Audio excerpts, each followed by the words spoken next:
Hello everyone, welcome you all in Nikita's academic voyage. आज की video में हम आर्टिकल नंबर 14, 15, 16 एंड देन 30 करेंगे।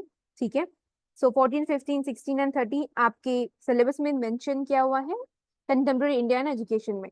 This is going to be unit number 1 का part 2, जिसमें मैं एक्स्ट्रा के 2 क्वेश्चन सॉल्व करूंगी। जो लॉन्ग क्वेश्चंस में आने वाले हैं उसमें आपको 2 क्वेश्चन जो है पार्ट ए पार्ट बी करके दिया जा सकता है एंड और में एक बड़ा क्वेश्चन दिया जा सकता है। सो इसके लिए हम आर्टिकल्स करेंगे। So let's get started with the article without wasting our time. Article 14 क्या है? Right to equality. आप डिस्क्रिप्शन में क्या लिखोगे? Article 14 of the constitution of India guarantees equality before the law. क्या गारंटी करती है? Equality before the law guarantee करती है and equal protection of the laws भी देती है। ठीक है। Equality before the law, law के पहले इक्वालिटी। कोई भी स्टूडेंट या कोई भी इंसान, चाहे वो अमीर हो गरीब हो, वोट देने के लिए जा रहा है या फिर किसी लॉ के लिए जा रहा है, तो वहां पे सबको इक्वालिटी दी जा रही है। इक्वल प्रोटेक्शन ऑफ लॉज, सबको इक्वल प्रोटेक्शन मिल रहा है। लॉ जो है इक्वल प्रोटेक्शन प्रोवाइड कर रही है to all person within the territory of India. वो सारे के सारे पर्सन जो कि टेरिटरी ऑफ इंडिया में हैं। It prohibits discrimination based on religion, race, caste, sex और प्लेस ऑफ बर्थ। ये रोकती है ऐसे कैसे डिस्क्रिमिनेशन को जो religion, race, caste, sex, place of birth के बेसिस पे हो रही है इंडिया में। ऑब्जेक्टिव क्या है आर्टिकल 14 का? ये इंश्योर करती है equality of all individuals before the law. ये क्या इंश्योर कर रही है? इक्वालिटी इंश्योर कर रही है। किसकी इक्वालिटी? ऑल इंडिविजुअल्स की। जितने इंडिविजुअल्स है सबके लिए इक्वालिटी इंश्योर कर रही है लॉ के पहले। ठीक है। Before the law it ensures equality of all individuals.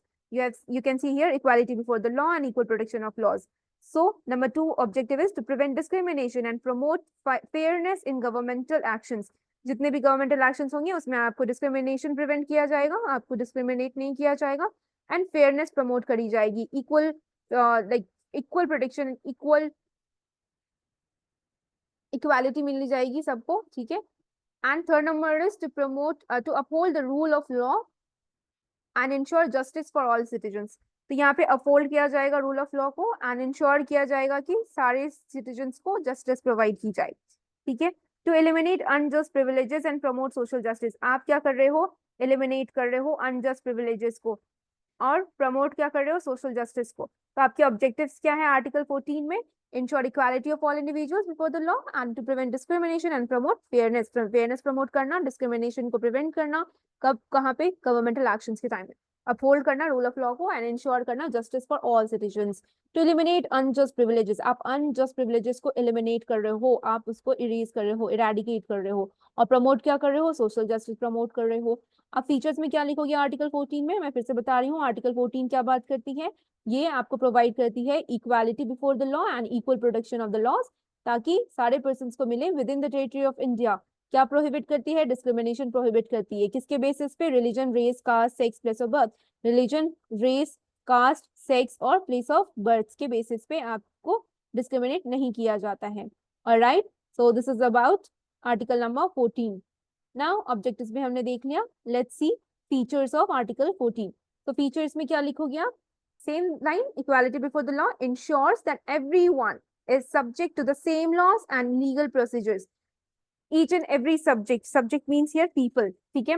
जितने भी इंडिया के सिटीजन्स हैं वो सारे के सारे सेम लॉज गेन करेंगे एंड लीगल प्रोसीजर। तो सेम लॉज उनके लिए होगा, चाहे वो रिच है पुअर है, और सेम लीगल प्रोसीजर्स जो है फॉलो करे जाएंगे। सो इक्वालिटी बिफोर लॉ ये प्रोवाइड कर रहा है आर्टिकल 14। सो ये फीचर्स में क्या हो रहा है?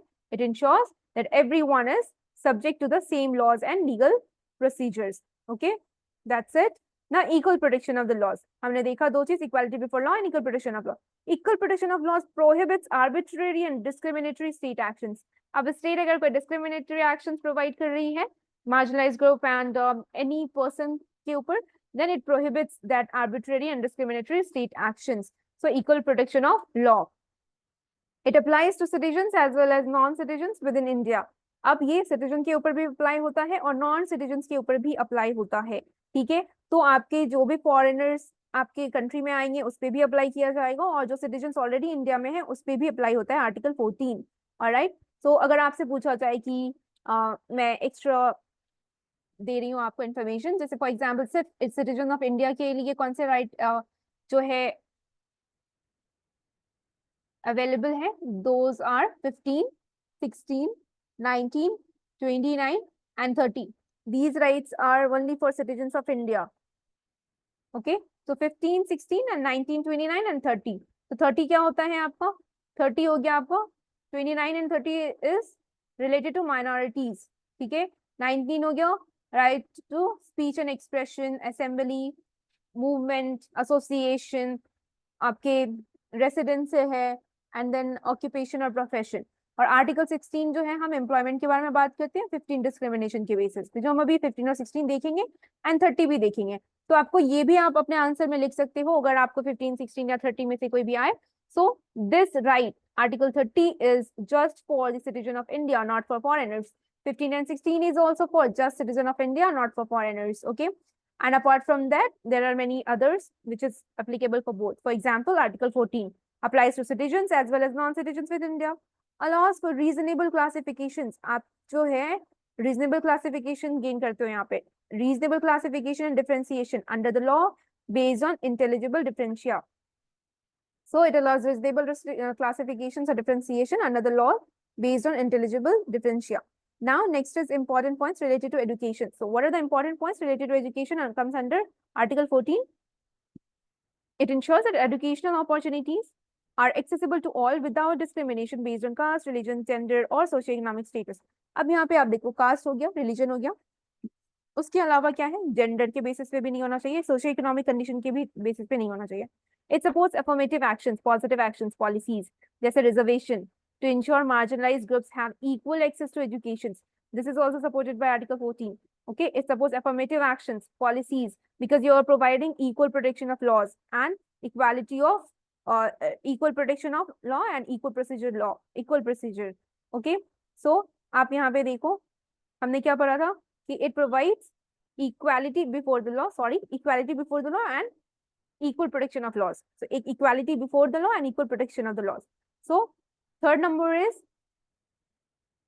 educational institutions cannot discriminate in admissions or treatments based on criteria prohibited by Article 14. So education institutions जो हैं वो discriminate नहीं कर सकते हैं students के admissions के लिए, and treatments में भी आप discriminate नहीं कर सकते हो based on the criteria which is prohibited by Article 14. So you have to give equality before the law and equal protection of law. You have to keep these things in your mind while giving admission to the students based on their marginalized groups or disadvantaged people, a poor person, like that. This article promotes the establishment of equitable educational policies. So you are providing equitable educational policies and practices. आप equitable educational policies और practices को establish करने की बात करते हो. So ये article promote करता है establishment of equitable educational policies and practices. अब example में क्या दोगे article 14 में? Examples of uses in education. So government policies, जैसे government policies होती हैं वो provide करती हैं scholarships and reservations to ensure disadvantaged groups have access to quality education. Obviously आप यहाँ पे एग्जाम में देखते हो, कॉलेजेस में देखते हो, इवन बिहार बोर्ड होता है या फिर कोई भी बोर्ड है. For example I am from Bihar, so मैं बिहार बोर्ड के बारे में बात करती हूँ. तो क्या होता है कि एग्जाम्स में जब जैसे 10th स्टैंडर्ड और ग्रेजुएशन करने के बाद जब बच्चे फर्स्ट डिवीजन से पास करते हैं या डिस्टिंक्शन लाते हैं, उनको कुछ प्रोवाइड किया जाता है. ठीक है, स्कॉलरशिप प्रोवाइड की जाती है, या फिर कुछ ओबीसी स्टूडेंट होते हैं या फिर जनरल होते हैं, जनरल को नहीं मिलता रिजर्वेशन और ओबीसी को मिलता है, ईडब्ल्यूएस सेक्शन को मिलता है, economically weaker sections, and then SC STs को मिलते हैं. So these are some reservations that ensures that disadvantaged groups have access to quality education. So these are important things that the government is providing us.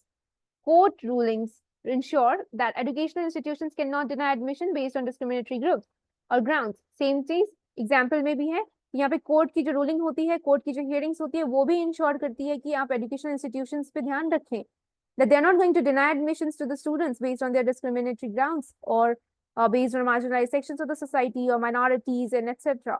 So these are important things. And regulations, you are regulating, you are keeping attention to the educational resources, you are regulating and ensuring that educational resources and facilities are distributed fairly among different communities. आप regulate कर रहे हैं, आप चीज का ध्यान रख रहे हैं दैट जो भी एजुकेशन रिसोर्सेज हैं या फैसिलिटीज हैं वो सारी की सारी जो है इक्वली डिस्ट्रीब्यूट हो, फेयर मैनर में डिस्ट्रीब्यूट हो among different communities, whether they are marginalized, disabled, forcibly disabled, economically weaker sections, or etc. Amendments क्या है? See, you are BEd student, but still it would be a bit difficult for you to add these things, but it is very important and अगर आपको 3 page लिखना है, because अगर exam में मानो कि आपको 1 नंबर में ए एंड बी करके आ रहा है, तो at least 3 pages you will write, और 3 पेजेस नहीं भी लिखोगे तो एटलीस्ट 2.5 लिखोगे या 2 भी लिखोगे, बिकॉज एक पर्टिकुलर क्वेश्चन को 16 मार्क्स के लिए आपको 5.5 पेजेस या फिर 5 पेजेस लिखने होते हैं. So for that I have written all these points. तो अमेंडमेंट्स इंपॉर्टेंट होते हैं in terms of polity and constitution. The constitution में 93rd amendment 93rd amendment act 2005 जो है ये इंसर्ट किया गया था आर्टिकल 15 क्लॉज 5 को, to enable the state to make special provisions for the advancement of any socially and educationally backward classes or citizens of the scheduled caste, scheduled tribe and education institutions. ठीक है, so ये amendments किए गए थे related to education. तो यहाँ पे आप डाल सकते हो whether like obviously it is related to article 15 clause 5 and the second one is related to article 21E, but still it is related to education, so you could add this amendment here to make your answer a bit interesting. तो 93rd amendment act 2005 क्या की थी, ये insert करी थी article 15 clause 5 को to enable the state to make special provisions. आगे जा करके जो है स्टेट जो है एक स्पेशल प्रोविजंस लेके आए ताकि एडवांसमेंट हो सके किसी भी सोशली और educationally backward classes of citizens के और शेड्यूल कास्ट या शेड्यूल ट्राइब्स जो है उनके इन एजुकेशन इंस्टीट्यूशंस. तो एजुकेशन इंस्टीट्यूशंस में किस अमेंडमेंट एक्ट के थ्रू इंसर्ट किया गया आर्टिकल 15 क्लॉज 5 को, 93rd अमेंडमेंट एक्ट 2005 के अकॉर्डिंग. ओके, सो इसके अकॉर्डिंग 15 क्लॉज 5 आर्टिकल को ऐड किया गया ताकि स्टेट को जो है ऐसा गाइडलाइंस मिले कि वो स्पेशल प्रोविजंस निकाले ताकि socially disadvantage educational backward classes of citizens को एडवांसमेंट दिया जाए एंड शेड्यूल कास्ट और शेड्यूल ट्राइब्स को भी एजुकेशन इंस्टीट्यूशंस में. अब article sorry this constitution provides 82nd amendment act 2000 82nd amendment act 2002 होगा यहाँ पे. Okay, so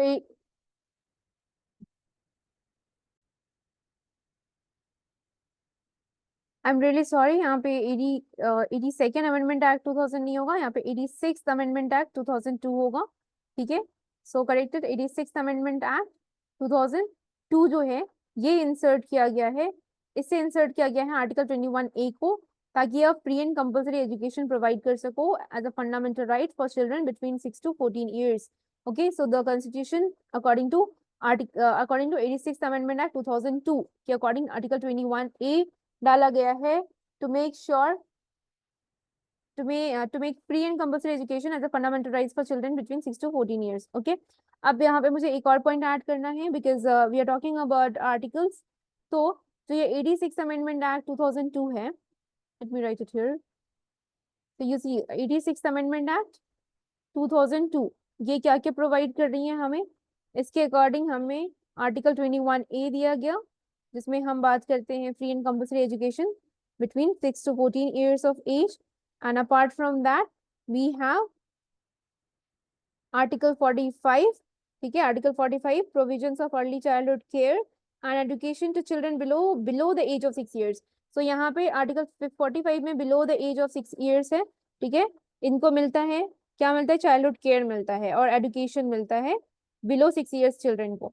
so article 45 and then another thing is article 51A.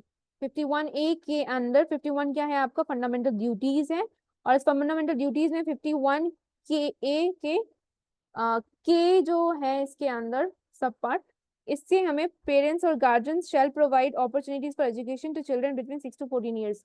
यहाँ पे 6 to 14 years के बीच में जो है पेरेंट्स और गार्जियंस जो है वो प्रोवाइड कर सकते हैं अपॉर्चुनिटीज फॉर एजुकेशन. तो इसमें आपका कौन कौन सा आर्टिकल आ गया 86th अमेंडमेंट एक्ट 2002 के द्वारा, एक हो गया आर्टिकल 21A. आर्टिकल 21A आपका क्या है, राइट टू एजुकेशन. ठीक है, article 21A is right to education, the state shall provide free and compulsory education to the children 6 to 14 years of age. And 45 क्या हुआ आपका, you are providing early childhood care and education to children below the age of 6 years. and 51A is fundamental duties, and 51A का जो K part है ये provide करता है parents और guardians shall provide opportunities for education to children between 6 and 14 years. really sorry for this amendment, this would be 86th Amendment Act 2002.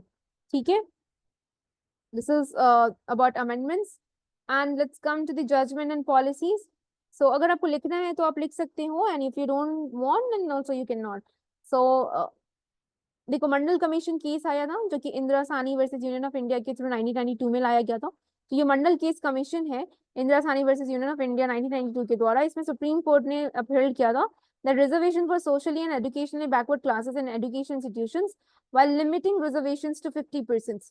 तो ये मंडल commission case में ऐसा बताया गया था कि सुप्रीम कोर्ट हेल्ड कर रही है कि रिजर्वेशन दिया जाएगा socially and educationally backward classes को in education institutions में, while limiting reservations up to 50%. So this is about Mandal Commission. अगर आपको ये याद नहीं है तो आप जजमेंट और पॉलिसीज में RTE लिख सकते हो। RTE Act 2009. This legislation ensures that free and compulsory education for all children aged 6 to 14 years, reinforcing the principle of equality and access to education. So this is all about judgment and policies. Implementation क्या है article 14 का?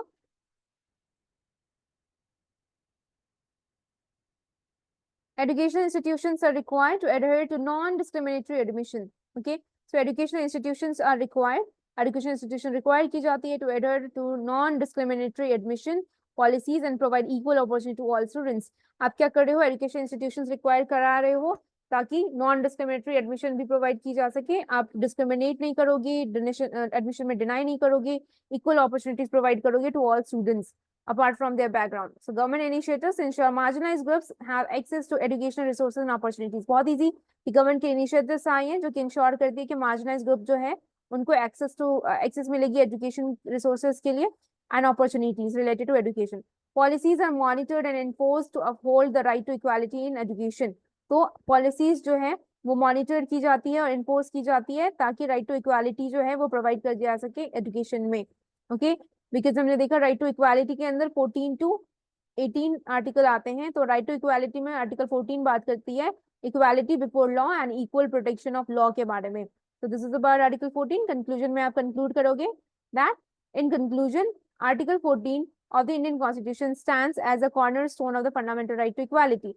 So it acts as a cornerstone of the fundamental rights to equality, ensuring that all individuals are treated fairly. जितने individual से सारे के सारे treat किए जाते हैं Fairlie before the law, law के आगे सबको इक्वल ट्रीटमेंट मिलता है and receive equal protection of their rights. उनके राइट्स के अगर राइट्स का कोई हनन किया जा रहा है उसके लिए उनको इक्वल प्रोटेक्शन दिया जा रहा है। This principle x tends into the realm of education. ये जो प्रिंसिपल है वो एजुकेशन के फील्ड में एक्सटेंड करी जाती है जहाँ ये प्रमोट किया जाता है that equitable access to educational opportunities and prohibits discrimination in any admission and treatments within the educational institutions. So though amendments, judicial interpretations and government policies, Article 14 continues to play a pivotal role, a crucial role in advancing social justice and equality in India. बहुत ही easy था, इसको मैंने समझा दिया है, अब आप इसको अपने तरफ से भी लिख सकते हो। If you want to see, go back and pause the video and read it again. अब मैं यहाँ पे आपको एक छोटा सा फ्लो चार्ट दिखा रही हूँ, ठीक है। इस फ्लो चार्ट में आप क्या लिखोगे, आप यहाँ पे आर्टिकल 14 प्रोवाइड करोगे, ठीक है। अपने फ्लो चार्ट में आपको हेडिंग डालना है article 14 and then you have to right to equality. Okay, so आपने लिखा article 14 and then you have written right to equality. फिर यहाँ पे आप डाल दो नंबर 1 पॉइंट देखिए, ensures equality before the law. ठीक है, हमने दो चीज पढ़ा, equality before the law and equal protection of laws. ठीक है, तो equality before law and equal protection of laws आपने लिख दिया। इंश्योरिंग इक्वालिटी बिफोर लॉ में लिखोगे applies to citizens and non citizens both. ठीक है, applies to citizens and non citizens both, prohibits discrimination based on religion, race, caste, sex etcetera. Equal protection of laws में क्या लिखोगे, prevents arbitrary state actions, जो state के एकदम arbitrary action है उसको प्रिवेंट करती है। allows for reasonable classifications under the law, जितनी भी क्लासिफिकेशन है वो रीजनेबल होने चाहिए under the law. So this is about article 14 ensures equality before law and equal protection of laws and it prevents arbitrary actions, allows for reasonable classification under the law। और आप extra में लिख सकते हो कि it supports reservation and affirmative actions, ये reservation support करते हैं और अफर्मेटिव एक्शंस को सपोर्ट करते हैं। upheld by the amendments and judicial interpretations, judicial interpretation and amendments के द्वारा upheld किया जाता है, जिसमें हमने देखा था कि article 21A is added through 86 amendment of 2002 and 21A जो कि pre and commercial education provide करती है। एक 93rd अमेंडमेंट है 2005 जो कि 15+5 को इंसर्ट किया गया था, जो स्टेट को ये बताती है कि उसको स्टेट को स्पेशल प्रोविजन प्रोवाइड करना है advancement of any socially educationally backward classes of citizens and scheduled caste and scheduled tribe of Indian constitution, ठीक है। So this is all about article 14। Let's come to article 15। Article 15 क्या है? See, Article 15 it talks about prohibition of discrimination. Okay, आप discriminate नहीं कर सकते हो, आपको प्रोहिबिट किया जाता है।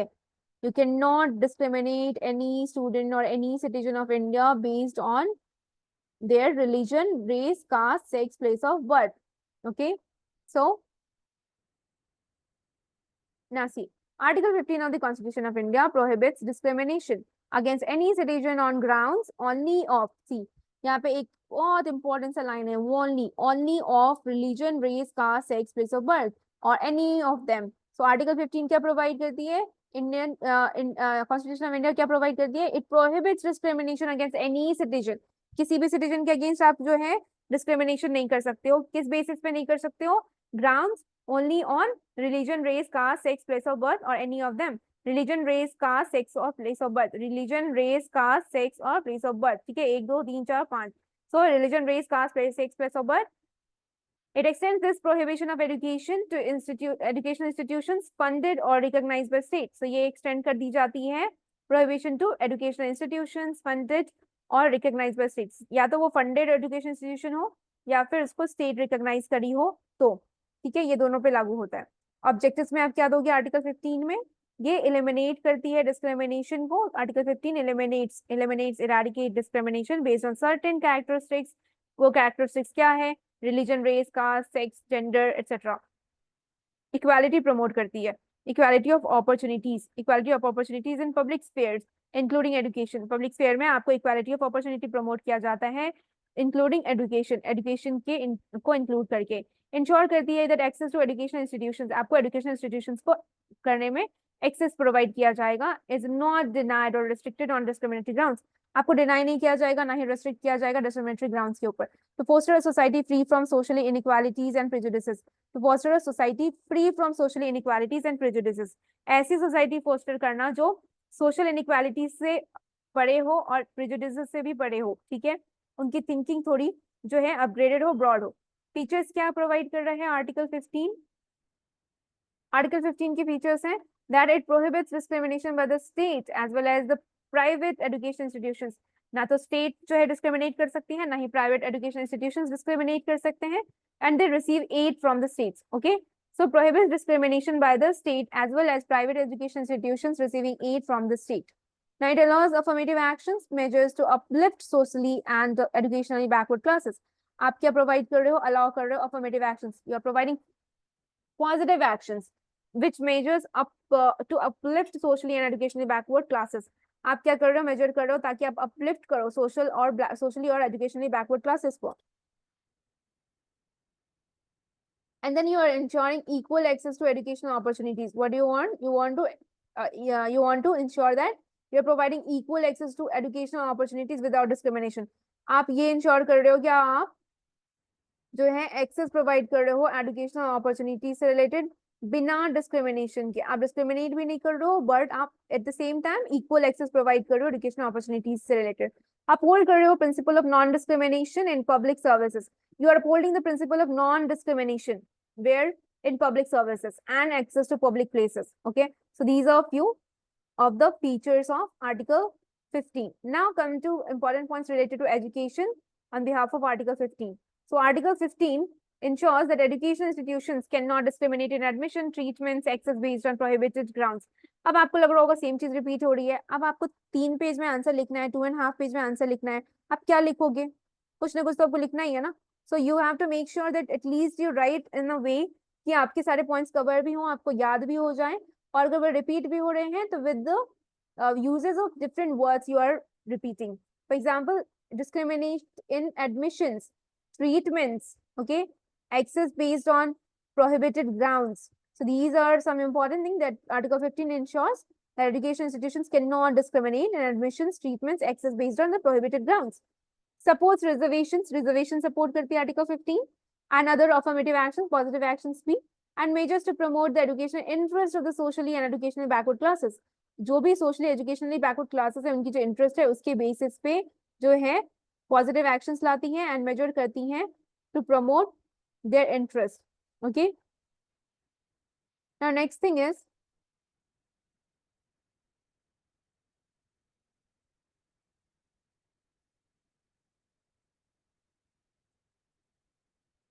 all right, so it 1 minute. It's about reservation and other affirmative action measures to promote education interests of socially and educationally backward classes. Education institution receiving government aid, education institutions क्या receive कर रही है, government से aid receive कर रही है, and must adhere to non-discriminatory policies in admissions and treatments. So education institutions are receiving government aid. Government जो है कुछ aid provide कर रही है, कुछ help कर रही है education institutions के. So they must adhere to non-discriminatory policies also in admissions and treatments.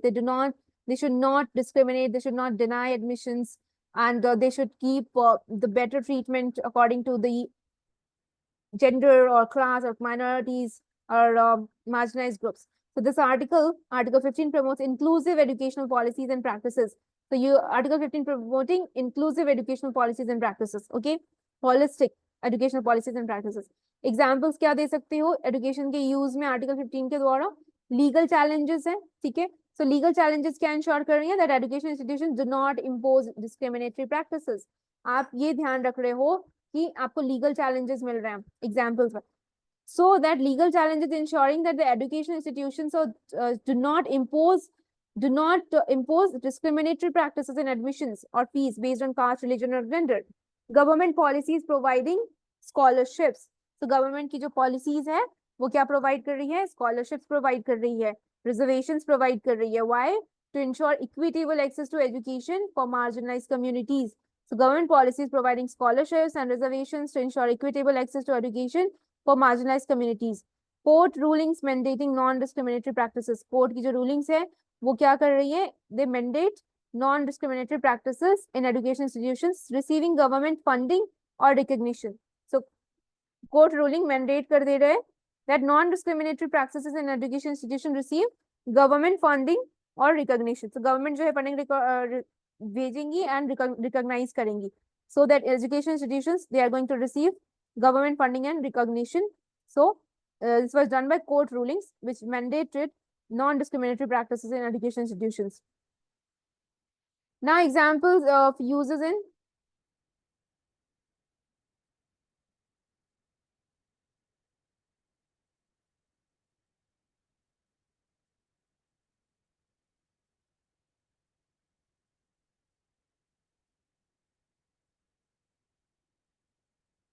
और मैंने गलती से ये एग्जाम्पल और यूजेस 2 बार लिख दिया है, सो इग्नोर इट.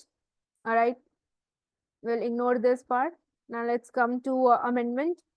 आप चाहो तो amendment लिख सकते हो, नहीं भी लिख सकते हो. No, see, ये पहला वाला सेम है. आई थिंक ऊपर वाले में थोड़ा मिस्टेक हो गया, आर्टिकल 15 को भी इंक्लूड किया गया, कर सकते हैं. तो यहाँ पे क्या हो रहा है, 93rd अमेंडमेंट एक्ट 2005. अभी हमने देखा था ना ऊपर में 93rd अमेंडमेंट एक्ट 2005 इन्होंने इंट्रोड्यूस किया है आर्टिकल 15 के क्लॉज 5 को, allowing the state to make special provisions for the advancement of socially and educationally backward classes of citizens or scheduled caste, scheduled tribes in education institutions. दूसरे amendment में आप क्या लिख सकते हो, that constitution according to 77th amendment act, ठीक है, 77th amendment act 1995 इन्होंने ऐड किया है आर्टिकल 15 के क्लॉज 4 को. So article 15 clause 4 or clause 4 to article 15 enabling the state to provide reservations in private education institutions. तो private education institutions जितने भी होंगे वो रिजर्वेशन प्रोवाइड करेंगे. और ये रिजर्वेशन की चीजें कहाँ से आई, 77th अमेंडमेंट एक्ट 1995 के थ्रू आई है, जिसमें क्लॉज 4 ऐड किया गया आर्टिकल 15 में. हमने मंडल कमीशन भी देखा था रिजर्वेशन के लिए. And it exclude minority education institutions. तो इसमें आर्टिकल 15 में जो आर्टिकल 15 क्लॉज 4 है जो इनेबल कर रही है स्टेट को to provide reservation in private education institutions, उसमें माइनॉरिटी एजुकेशन इंस्टीट्यूशन को एक्सक्लूड किया जाएगा and then they are going to provide reservation in private education institutions. ये हो गया आपका कुछ अमेंडमेंट्स. अब जजमेंट और पॉलिसीज में आते हैं, ठीक है. Alright, so this is a kind of a bit big name. अगर आपको लगे कि आप याद कर सकते हो then you are good to write. If you don't feel that you don't want to learn this, that's also okay. Chitralekha versus state of Mysore. So Chitralekha versus state of Mysore जो है 1964 में ये जजमेंट आई थी. और दूसरी जजमेंट है Unnikrishnan versus state of Andhra Pradesh 1993. So Unnikrishnan versus state of Andhra Pradesh 1993 और Chitralekha versus state of Mysore 1964. तो Chitralekha versus state of Mysore 1964 में सुप्रीम कोर्ट ने हेल्ड किया था that the government order reserving seats in medical colleges for backward classes was constitutionally valid under Article 15 Clause 4. तो Chitralekha versus state of Mysore 1964 में Supreme Court ने appeal किया that government order of reserving seats in medical colleges, जो government की order थी कि seats को reserve करना है मेडिकल कॉलेजेस में फॉर बैकवर्ड क्लासेस ओबीसीज के लिए, was constitutionally valid under article 15 clause 4. ये कॉन्स्टिट्यूशनली वैलिड है under article 15 clause 4. Unnikrishnan and state of Andhra Pradesh 1993 में बोला गया दैट सुप्रीम कोर्ट अपील करती है that constitutionality of private education institutions, जो प्राइवेट एजुकेशन इंस्टीट्यूशंस की जो कॉन्स्टिट्यूशनलिटी है, they're receiving government aid, they're receiving government funding, being subject to reservations under Article 15 Clause 5. हमने देखा था under Article 15 Clause 5 that you cannot discriminate people, you cannot deny them you cannot deny them admission and all. So ये सब कुछ था Article 15 के Clause 5 में. Yeah, this is here in amendment Article 15 Clause 5, allowing state to make special provisions for the advancement of socially educationally backward classes of citizens of scheduled caste and tribe in education institutions. तो आप special provision लेके आते हो 15 clause 5 के under में, और clause 4 के under में क्या था, the state provide reservation in private education institutions excluding minority education institutions. ठीक है ना. इम्प्लीमेंटेशन क्या होगा आर्टिकल 15 का, that education institutions are required to implement non-discriminatory admission policies in accordance with Article 15. जो education institutions हैं उनको क्या रिक्वायर किया जाता है, to implement non discriminatory admissions. आप नॉन डिस्क्रिमिनेटरी एडमिशंस को इम्प्लीमेंट करो, पॉलिसीज को in accordance with article 15. Government के इनिशिएटिव्स लेके आओ which ensures that reservations and affirmative actions measures are effectively implemented to provide equal educational opportunities. तो government की जो इनिशिएटिव्स है ये इंश्योर करती है that reservations and affirmative actions measures are effectively implemented to provide equal educational opportunities. So reservations and affirmative actions measures are effectively implemented to provide equal educational opportunities. Now policies and regulations. So policies and regulations are imposed to eliminate discriminatory practices in education institutions. जितने भी policies and regulations हैं उसको enforce किया जाता है ताकि वो discriminatory practices को eliminate करे educational institutions में. That's why government is trying to make such policies so that, and they want to regulate so that they can eliminate discriminatory practices in education institutions. Conclusion में आप क्या लिखोगे कि Article 15 of Indian Constitution plays a pivotal role in prohibiting discrimination. Article 15 का special काम क्या है कि ये discrimination prohibit करते हैं, okay, in education institutions and public spheres. Education institutions में और also public spheres में ये ensure करते हैं कि every citizen has equal access to education opportunities. हर सिटीजन के पास इक्वल एक्सेस है एजुकेशन अपॉर्चुनिटी से related, regardless of the religion, race, caste, gender, place of birth etcetera.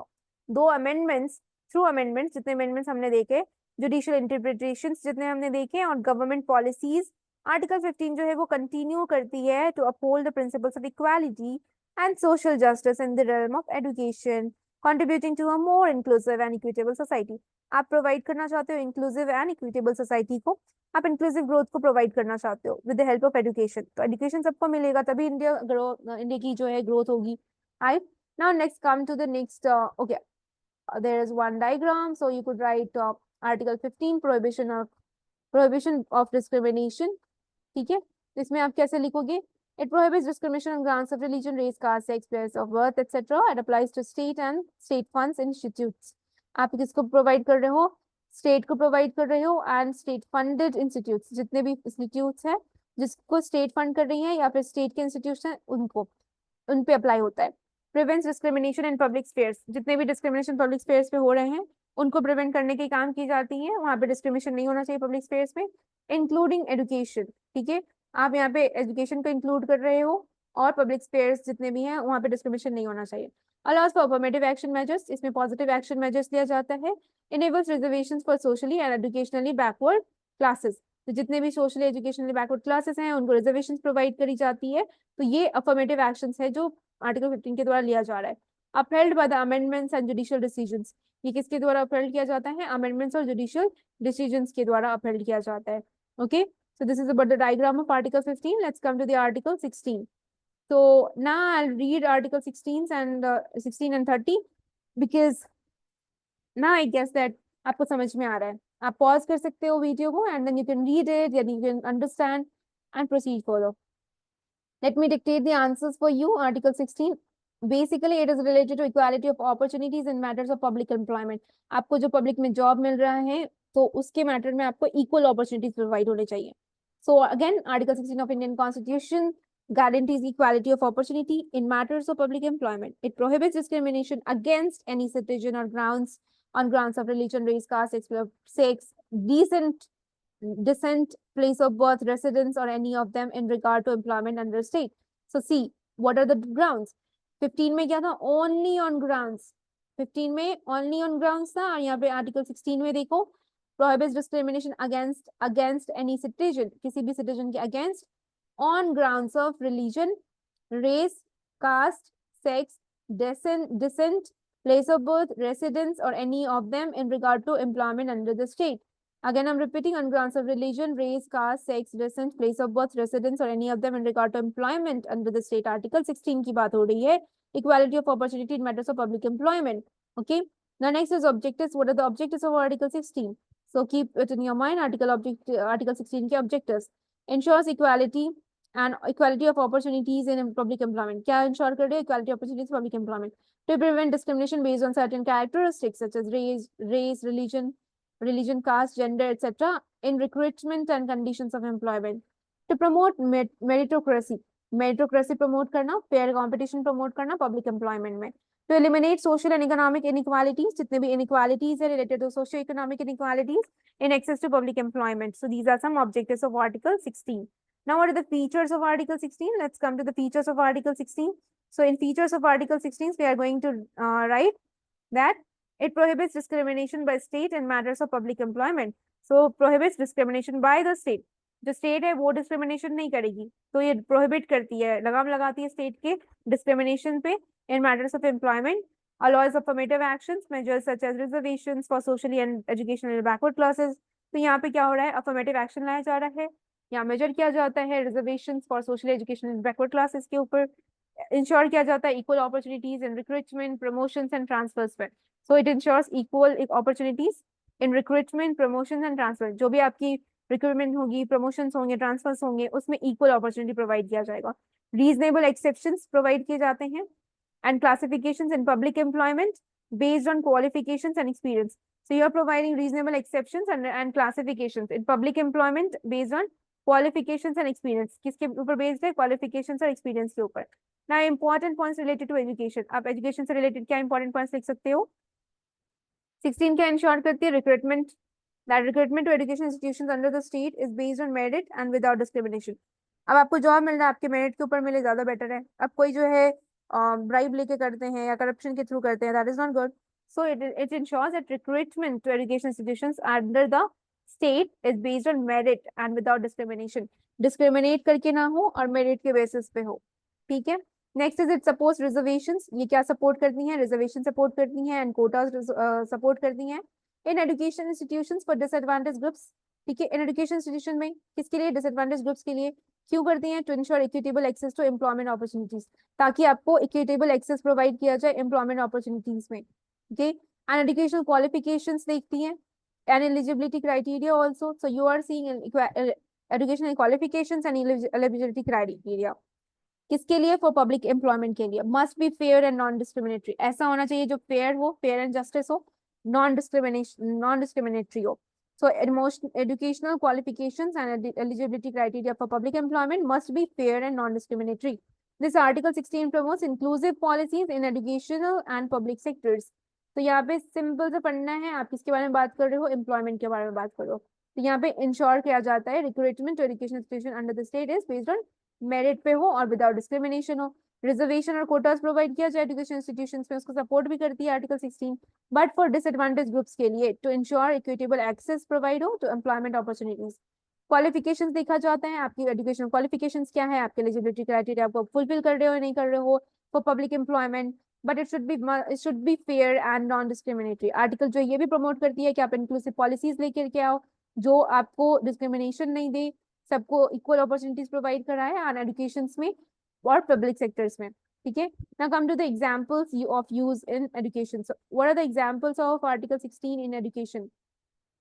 तो अगर हम एग्जाम्पल्स की बात करें तो कोर्ट रूलिंग्स. अगेन कोर्ट की रूलिंग जो है ये इंश्योर करेगी कि जो रिक्रूटमेंट प्रोसेस होता है जो रिक्रूटमेंट प्रोसेस होता है आपके एम्प्लॉयमेंट के टाइम में, एजुकेशन इंस्टीट्यूशंस आर ट्रांसपेरेंट हो, बेस्ड ऑन मेरिट हो, adhering to article 16 principles, article 16 के प्रिंसिपल्स को एडहर करे, फॉलो करे, और ट्रांसपेरेंट हो, मेरिट के ऊपर बेस्ड हो, और जो प्रोसेस है वो एजुकेशन इंस्टीट्यूशंस में हो, ठीक है, रिक्रूटमेंट प्रोसेस ना। गवर्नमेंट की जो पॉलिसीज हैं वो प्रोवाइड करती हैं रिजर्वेशन, तो गवर्नमेंट पॉलिसीज प्रोवाइडिंग रिजर्वेशन, किसमें रिजर्वेशन प्रोवाइड की जा रही है, टीचिंग में, एडमिनिस्ट्रेटिव पोजीशंस में, in education institutions to promote diversity and inclusivity. तो यहाँ पे ये प्रमोट किया जा रहा है कि जो डिफरेंट डिवर्स ग्रुप के जो स्टूडेंट है, पीपल हैं, उनको जो है कंबाइंड वे में उनको सपोर्ट मिले, और रिजर्वेशन भी प्रोवाइड हो, टीचिंग में भी प्रोवाइड हो, एडमिनिस्ट्रेटिव पोजीशन में भी प्रोवाइड हो, और यहाँ पे इंक्लूसिविटी को प्रमोट किया जाए और डाइवर्सिटी को प्रमोट किया जाए एजुकेशन इंस्टीट्यूशंस में। चैलेंजेस फेस करते हैं ये लोग, challenges against discriminatory practices. So किसकी तरफ चैलेंजेस है, डिस्क्रिमिनेटरी प्रैक्टिसेस की तरफ एजुकेशन इंस्टीट्यूशंस में। Education institutions employment policies based on caste, religion और जेंडर, ठीक है। This is about examples of use in education of article 16. Now let's come to the amendments. What are the amendments of article 16? तो article 16 में amendment क्या लिख सकते हैं, again 77th amendment act 1995, इसमें क्लॉज जो है ऐड किया गया है, जो कि है आपका आर्टिकल 16 का क्लॉज 4A. सो 77th अमेंडमेंट एक्ट 1995 जो है ऐड करती है क्लॉज 4A टू 16, जिसमें अलाउ किया जाता है स्टेट को to promote reservations in promotions of scheduled caste and scheduled tribe in public service including education institutions. तो आर्टिकल 16 के क्लॉज 4A में 77th अमेंडमेंट एक्ट 1995 के थ्रू स्टेट को ये अलाउ किया जाता है कि वो प्रोवाइड अलाउ द स्टेट को अलाउ किया जाता है टू प्रोवाइड रिजर्वेशंस। किसमें रिजर्वेशन प्रोवाइड करना है आपको, in promotions of scheduled caste and scheduled tribe in public services, ताकि पब्लिक सर्विसेज में शेड्यूल्ड कास्ट एंड ट्राइब के लोग भी आ सके, उनको रिजर्वेशन प्रोवाइड करो to promote their inclusion in public employment, also public services including education institutions. Article 85th amendment act 2001, तो ये 85th अमेंडमेंट एक्ट है 2001, ये अमेंडमेंट प्रोवाइड करती है article 16 to enable reservations in promotion of scheduled caste and tribes notwithstanding any court judgment or audits. अगर आपको सिर्फ एक याद करना है आप एक याद करो, not needed to write both of them. अब जजमेंट और पॉलिसीज में देखो ना, see in judgement and policies you can see M Nagaraj versus Union of India. So M Nagaraj versus Union of India 2006 में आया. M Nagaraj versus Union of India article 16 की बात हो रही है. सुप्रीम कोर्ट अपील करती है constitutional validity of providing reservations. तो कॉन्स्टिट्यूशन वैलिडिटी प्रोवाइड की जा रही है किसमें, रिजर्वेशंस में. किस चीज के लिए, शेड्यूल कास्ट और ट्राइब को प्रमोट करने के लिए आर्टिकल 16 4A के अंडर में with certain conditions. Now various state level policies are there. So बहुत सारे डिफरेंट स्टेट लेवल पॉलिसीज हैं, जैसे states have implemented policies under article 16. तो स्टेट ने क्या किया, पॉलिसी को इम्प्लीमेंट किया under article 16 to ensure reservations. किसके लिए, रिजर्वेशंस इंश्योर करने के लिए, अफर्मेटिव एक्शंस के लिए इन public employment including educational institutions to address historical disadvantages faced by certain communities. So various state level policies, states have implemented policies under Article 16 to ensure reservations and affirmative actions in public employment. तो आप क्या ensure कर रहे हो, reservation and affirmative actions in public employment, including education institutions to address historical disadvantages faced by certain communities. Now comes to implement. तो आप implement कैसे करोगे आर्टिकल 16 को. So public institutions and educational bodies, जितने भी पब्लिक के institutions हैं, education के बॉडीज हैं, जितने भी एजुकेशनल बॉडीज आते हैं, वो सारे के सारे public institutions required to implement non discriminatory recruitment policies. आप नॉन डिस्क्रिमिनेटरी रिक्रूटमेंट पॉलिसीज लेके आओ. किसके अकॉर्डिंग में, आर्टिकल 16 में जो मेंशन किया हुआ है उसके अकॉर्डिंगली, ठीक है. तो किसको बोला जा रहा है, ये पब्लिक इंस्टीट्यूशंस और एजुकेशन बॉडीज को बोला जा रहा है. They are required to implement non discriminatory recruitment policies. Government initiatives लेकर के जो आती हैं वो इंश्योर करे the reservations and affirmative actions measures are effectively implemented to provide equal employment opportunities. तो यहाँ पे क्या है कि गवर्नमेंट की जो इनिशिएटिव्स हैं वो इंश्योर करती है कि रिजर्वेशंस और अफर्मेटिव एक्शंस जो है वो मेजर किया जाए, are effectively implemented to provide equal employment opportunities. ये प्रोवाइड किया जाता है इक्वल एम्प्लॉयमेंट और अपॉर्चुनिटीज. पॉलिसीज एंड रेगुलेशंस, जितनी पॉलिसीज हैं, जितने रेगुलेशंस हैं, वो इन्फोर्स किया जाता है टू एलिमिनेट डिस्क्रिमिनेटरी प्रैक्टिसेस. तो जितने पॉलिसीज एंड रेगुलेशंस हैं वो क्यों यूज करे जा रहे हैं, ताकि आप इन्फोर्स करो उन सारे पॉलिसीज रेगुलेशंस को, ताकि डिस्क्रिमिनेटरी प्रैक्टिसेस को आप एलिमिनेट कर सको, रिमूव कर सको इन रिक्रूटमेंट, चाहे वो रिक्रूटमेंट के प्रोसेस में हो या फिर प्रमोशंस में हो या ट्रांसफर्स में हो with in education institutions and public sectors, ठीक है. चाहे वो आपके इंस्टीट्यूशन सेक्टर्स में हो या फिर पब्लिक सेक्टर्स में, एजुकेशन सेक्टर्स में हो. तो यहाँ पे क्या होता है, टीचर है, टीचर का ट्रांसफर हो गया, प्रमोशन हो गया या फिर रिक्रूटमेंट किया जा रहा है, तो वो सब मेरिट बेस पे हो, पॉलिसीज जितने भी हो वो एलिमिनेट करे डिस्क्रिमिनेटरी प्रैक्टिसेस को, ठीक है। ना कंक्लूजन में आप क्या लिखोगे, article 16 of the Indian constitution क्या प्रोवाइड करती है, इंश्योर करती है दैट इक्वालिटी ऑफ अपॉर्चुनिटीज। आप इक्वालिटी ऑफ अपॉर्चुनिटीज को जो है इंश्योर कर रहे हो article 16 of the Indian constitution में, किसमें कर रहे हो, पब्लिक एम्प्लॉयमेंट में, इंक्लूडिंग एजुकेशन इंस्टीट्यूशंस। आप पब्लिक एम्प्लॉयमेंट में एजुकेशन इंस्टीट्यूशंस को भी इंक्लूड कर रहे हो स्टेट के अंडर में, ठीक है। It prohibits discriminatory based on, तो ये क्या क्या चीज के ऊपर बेस्ड है, डिस्क्रिमिनेटरी प्रैक्टिसेस को प्रोहिबिट करता है, grounds on grounds and promotes merit-based recruitment and fair employment practices. Now, through amendments, judicial interpretations and government policies, जितने भी amendments हैं उनके through and judicial interpretations के through, government policies के through, Article 16 continues to play a crucial role in promoting social justice, inclusivity, and equal access to education and employment opportunities for all citizens. ठीक है? Now let's come to the article number. Okay. यहाँ पे आप एक diagram बना सकते हो या फ्लो चार्ट बना सकते हो अपनी कॉपी में। तो equality of opportunities in public employment, आप इक्वालिटी ऑफ अपॉर्चुनिटी प्रोवाइड कर रहे हो पब्लिक एम्प्लॉयमेंट में, आप इंश्योर कर रहे हो equality of opportunities in public employment. इसमें आप देख सकते हो applies to recruitment, promotions, conditions of services. Now it prohibits discrimination based on religion, race, caste, sex, distance, place of birth, residence, etc. Allows for reservations and affirmative actions. Again, reservations and affirmative actions में क्या हो गया, enables reservations for scheduled caste, tribes and other backward classes और economically weaker sections को भी मिलती हैं reservations. Upheld with amendments and judicial rulings, जितने भी rulings हैं, judicial rulings and amendments, उसको upheld किया जाता है Article 16 में. Alright, now let's come to the another article, that is article number 51A. 51A जो है आपका फंडामेंटल ड्यूटी है। 51A को आप अच्छे से समझो बिकॉज इट इज इम्पॉर्टेंट, ये भी आ सकता है आपके एग्जाम में। तो article 51A of the Indian constitution के प्रोवाइड करती है, it provides a list of the fundamental duties. आपके फंडामेंटल ड्यूटीज आर्टिकल 51A में जो पार्ट 4A में आता है आपके इंडियन कॉन्स्टिट्यूशन के, आप ये भी ऐड कर सकते हो, मैंने यहाँ नहीं लिखा है। तो फंडामेंटल ड्यूटीज जो है आपके पार्ट 4A में है। ओके, इसमें जो आर्टिकल है आपका 51A है। Now these duties were added by 42nd Amendment Act 1976. इसको आप मेंशन करो कि 42nd Amendment Act 1976 के द्वारा जो है ये ड्यूटी जो है फंडामेंटल ड्यूटी ऐड किया गया है। अब आप मान के चलो आपको 42nd तो याद है अमेंडमेंट एक्ट, अब वो 1976 था, 98 था। यहाँ पे क्या करोगे, 4+2 क्या होता है, 6 होता है, ठीक है। नो 1976, ठीक। तो 42nd Amendment Act 1976 के थ्रू 51E को लाया गया था। It is inspired by the constitution of former Soviet union and other socialist countries. तो जो फंडामेंटल ड्यूटीज है या कहाँ से जो है इंस्पायर किया गया है, सोवियत यूनियन जो अभी के टाइम में क्या है Russia, and other socialist countries से, ठीक है। तो इसको फॉर्मर सोवियत यूनियन लिखा गया। Now again another thing is about objectives of fundamental duties. Fundamental duties में ऑब्जेक्टिव्स क्या दोगे, to promote a sense of responsibility. आप सेंस ऑफ रिस्पॉन्सिबिलिटी को प्रमोट करने की बात कर रहे हो ड्यूटी के थ्रू, डिसिप्लिन को प्रमोट करने की बात कर रहे हो अमंग सिटीजन्स, ठीक है। आप सिटीजन्स के अमंग जो है डिसिप्लिन को प्रमोट करोगे, रिस्पॉन्सिबिलिटी के सेंस को प्रमोट कर रहे हो टुवर्ड्स द नेशन। अब ये देखो article 51A that is fundamental duties. Fundamental duties जो है ना नॉन जस्टिशिएबल नेचर का होता है। आप ये भी एग्जाम में लिख सकते हो एक point, that fundamental duties is a type of non justiciable. Non justiciable means which is not enforceable by the court of law, not enforceable by the court of law। आपका अगर फंडामेंटल ड्यूटीज 51A में जितने हैं उसका हनन कोई करता है तो आप इसके लिए कोर्ट ऑफ लॉ के पास नहीं जा सकते हो। आप कोर्ट के पास जाके नहीं बोल सकते हो कि मॉन्यूमेंट्स को खराब कर दिया, गंदा कर दिया, या फिर आप जितने भी प्लेसेस पे जाते हो जैसे ताजमहल है या कोई भी मॉन्यूमेंट्स है, वहाँ पे आपके वॉल पे बहुत गंदे गंदी चीजें लिख देते हैं लोग और वॉल को गंदा कर देते हैं, या फिर फ्लैग को नीचे फेंक दिया, कुछ कर दिया, तो इसके लिए आप कोर्ट के पास नहीं जा सकते हो। इसलिए फंडामेंटल ड्यूटीज जो है नॉन जस्टिसिएबल है, ठीक है। You can not go to the court for the enforcement of the law.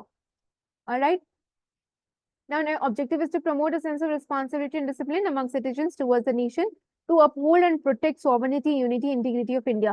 आप क्या अपहोल्ड कर रहे हो और प्रोटेक्ट करने की कोशिश कर रहे हो, sovereignty, unity and integrity of India. India के सॉवर्निटी को, यूनिटी को, इंटीग्रिटी ऑफ इंडिया को प्रोटेक्ट और अपहोल्ड करने की बात कर रहे हो। To cultivate a spirit of nationalism, आप नेशनलिज्म के स्पिरिट को कल्टिवेट करने की बात कर रहे हो और रिस्पेक्ट करने की बात कर रहे हो for the ideals of the constitution. जितने भी आइडियल्स हैं कॉन्स्टिट्यूशन के उनको रिस्पेक्ट करने की बात कर रहे हो, जितने फ्रीडम फाइटर्स रहे हैं हमारे उनको, स्पिरिट ऑफ नेशनलिज्म को कल्टिवेट करने की बात कर रहे हो। So these are some objectives. आप इंश्योर कर रहे हो कि आप हार्मनी लेके आओ, पीस लेके आओ, स्पिरिट ऑफ कॉमन ब्रदरहुड, ठीक है, भाईचारा लेकर के आओ among all people of India. These are some simple objectives of Article 51A. Now come to the features of Article 51A. तो ओरिजिनली क्या था, इंडियन कॉन्स्टिट्यूशन में 10 ड्यूटीज को ऐड किया गया था. नाउ अब क्या है, 11 है आफ्टर द 86 अमेंडमेंट एक्ट 2002. अब आपने देखा 86 अमेंडमेंट एक्ट 2002 के द्वारा आर्टिकल 21 ए आया, आर्टिकल 45 आया, एंड ना हमने देखा था आर्टिकल 51 ए का क्लॉज के लेके आया गया. तो 86 अमेंडमेंट एक्ट 2002 के थ्रू जो है ये जो 11th ड्यूटी है, न्यू ड्यूटी को ऐड किया गया था. ये 11 ड्यूटी जो है 51 ए का क्लॉज के है, जो एजुकेशन के बारे में बात करती है. नाउ फीचर्स में देखो, ये लाइन लिखा है जो मैंने आपको बताया ऊपर में, non justiciable in nature, can not be enforced by the courts, can not be enforced by the law of courts, but citizens are expected follow them voluntary. But आपसे एक्सपेक्ट किया जाता है बीइंग अ सिटीजन कि आप इसको voluntary follow करो. You should aim to protect fundamental duties of your country, aim to promoting patriotism, आप patriotism को, देशभक्ति को प्रमोट करो, national unity, integrity, social responsibility को प्रमोट करो, ड्यूटीज को इंक्लूड करो टुवर्ड्स द स्टेट, स्टेट में इंक्लूड करो, फेलो सिटीजन्स में एंड सोसाइटी में at large. So these are some features of Article 51A. Now important points related to education. अगर हम 51A फंडामेंटल ड्यूटी से रिलेटेड जितने भी एजुकेशन है उसकी बात करें, तो आर्टिकल 51A क्या करती है, इनकरेज करती है एजुकेशन इंस्टीट्यूशंस को to promote among students and understanding. आप आर्टिकल 51 के थ्रू क्या कर रहे हो, स्टूडेंट्स को इनकरेज कर रहे हो, जितने भी एजुकेशन इंस्टीट्यूशंस हैं उसको इनकरेज कर रहे हो ताकि आप प्रमोट करो स्टूडेंट्स के अमंग एंड अंडरस्टैंडिंग, ऐसी अंडरस्टैंडिंग प्रमोट करो, अप्रिशिएट करो इंडिया के रिच कल्चरल हेरिटेज को. ठीक है, India's rich cultural heritage should be promoted among the students of any education institutions. So it is encouraged according to Article 51A. It emphasizes the duty of parents. ये यहाँ पे parents की duties को भी emphasize कर रहा है, guardians की ड्यूटीज को भी emphasize किया जा रहा है ताकि they promote and provide opportunities for education to their children. आप अपने बच्चे को जो है अच्छी एजुकेशन प्रोवाइड करो. ठीक है, तो ये आर्टिकल 51A जो है ये ड्यूटी ऑफ पेरेंट्स को भी एम्फेसाइज करती है, गार्जियंस की ड्यूटी को, that they should provide equal opportunities for the education to their children. Education institutions जो है क्रूशियल रोल प्ले करती है इन फोस्टरिंग अमंग स्टूडेंट्स और respect for the constitution, constitution के प्रति जो है रेस्पेक्ट प्रोवाइड करना. ठीक है, ये किसका काम है, एजुकेशन इंस्टीट्यूशंस का काम है, ताकि वो रोल ऑफ ये जो रोल है एजुकेशन इंस्टीट्यूशंस 51A का, इसको क्या करे, अमंग द स्टूडेंट्स आप फोस्टर करो, प्रोवाइड करो. ठीक है, स्प्रेड करो as respect for the constitution, constitution के प्रति रेस्पेक्ट होना चाहिए उनके अंदर. Ideals for the freedom struggles, जितने भी फ्रीडम स्ट्रगल्स है उनके प्रति जो है एक रेस्पेक्ट हो, and a commitment to its preservation, और आपके अंदर वैसी कमिटमेंट भी होनी चाहिए कि मैं अपने इंडिया की रिच हेरिटेज को प्रिजर्व करके रखूं. ठीक है, ये सारी बातें कौन सिखाएंगे आपको, एजुकेशन इंस्टीट्यूशंस वाले सिखाएंगे, टीचर्स सिखाएंगे. ठीक है, आप अपने स्कूल्स में पढ़ते हो, तो ये सारे फंडामेंटल ड्यूटीज में कवर किया जाता है. Even you can see that आपकी जो भी एनसीईआरटी की बुक होती है ना, वो प्रियम्बल तो लिखी ही रहती है वहां पे. ठीक है, so preamble is mention in the NCERT books. That just to make you ensure about the Constitution of India. हमारे Constitution of India में इंडेक्स में क्या क्या चीजें हैं, तो वो सारी चीजें आपको प्रियम्बल के थ्रू पता चलती हैं. To abide by the Constitution and respect its ideals and institutions. तो यहाँ पे ड्यूटीज में एग्जाम्पल्स क्या दे सकते हो, to abide by the Constitution and respect its ideals and institutions. आप इसके आइडियल्स, जितने फ्रीडम स्ट्रगल्स हैं उनको रेस्पेक्ट करो, जितने भी इंस्टीट्यूशंस हैं उनको रेस्पेक्ट करो. तो abide by the Constitution and respect its ideals and institutions. To promote harmony and spirit of common brotherhood. बहुत इजी है, आप हार्मनी प्रमोट करो, पीस हार्मनी प्रमोट करो, स्पिरिट ऑफ कॉमन ब्रदरहुड को प्रमोट करो. किसके अमंग प्रमोट करोगे, among all the people of India, among all the citizen of India. To value and preserve the rich heritage of India's composite culture. आप India के composite culture को, rich heritage composite culture को value कर रहे हो, preserve कर रहे हो, तो ये सारी चीजें भी आप एग्जाम्पल में दे सकते हो. टू स्ट्राइव टुवर्ड्स एक्सेलेंस, आप एक्सेलेंस की टुवर्ड्स जो है अपना स्टेप रख रहे हो.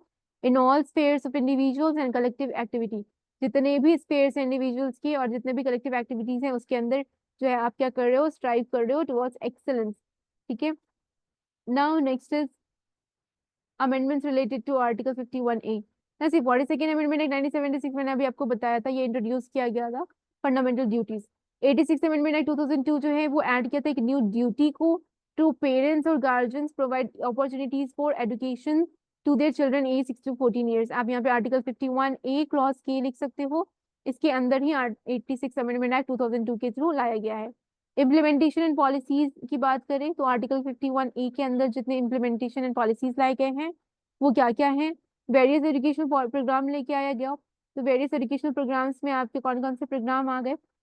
Various education programs and initiatives aim to instill awareness of fundamental duties among students. So various educational programs brought to create awareness among students or citizens of India towards fundamental duties. Schools often include discussions. So schools हैं वो often क्या करते हैं, discussions include करते हैं, activities include करते हैं related to these duties in the curriculum and co-curriculum activities. ठीक है, अपने स्कूल्स के करिकुलम में, सिलेबस में और को करिकुलर एक्टिविटीज में जो है स्कूल्स ऑफन इंक्लूड करते हैं discussion and activities related to fundamental duties.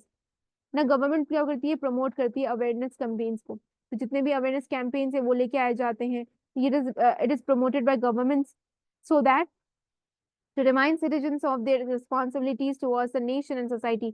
आप जब ऐसे इनिशिएटिव्स लेके आओगे, अवेयरनेस कैंपेन लेके आओगे, आप अपने सिटीजन्स को रिमाइंड करोगे कि फंडामेंटल ड्यूटीज को प्रोटेक्ट करना, प्रिजर्व करना कितनी इंपॉर्टेंट चीज है, तो इससे क्या होगा, रिस्पॉन्सिबिलिटी उसके अंदर आएंगी। So responsibility towards the nation and society of your country, it will enhance the students और citizens of India to protect and preserve their cultural heritage and etcetera.